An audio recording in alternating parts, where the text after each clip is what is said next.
నంద్యాల జిల్లా ఆళ్లగడ్డలో అహోబిలం టెండర్ల నేపథ్యంలో ఉధృత పరిస్థితులు నెలకొన్నాయి. టెండర్లో పాల్గొనేందుకు బయలుదేరిన మాజీ ఎమ్మెల్యే ఏవి సుబ్బారెడ్డి ఆయన అనుచరుల వాహనాలను పోలీసులు నివాసం వద్ద అడ్డుకున్నారు. ఇదే సమయంలో ఆళ్లగడ్డ ఎమ్మెల్యే భూమా అఖిలప్రియ తమ్ముడు టీడీపీ యువ నాయకుడు భూమా జగత్ విఖ్యాత్ రెడ్డి వాహనాలను పోలీసులు నిలిపేయడంతో పరిస్థితి ఉధృతంగా మారింది.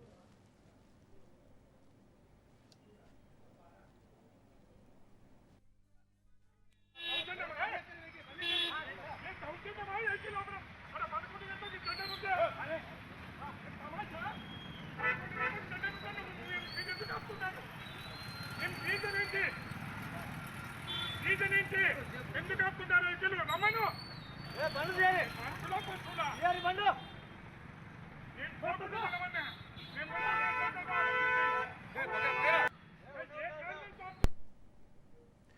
వాహనాలను ఎందుకు అడ్డుకుంటున్నారంటే ఏవి సుబ్బారెడ్డి పోలీసులను ప్రశ్నించగా ఇరు వర్గాల మధ్య కొద్దిసేపు వాగ్వాదం చోటు చేసుకుంది. అహోబిలం టెండర్ల నేపథ్యంలో ఎలాంటి అవాంఛనీయ ఘటనలు జరగకుండా పోలీసులు భారీ బందోబస్తు ఏర్పాటు చేసి పరిస్థితిని పర్యవేక్షిస్తున్నారు.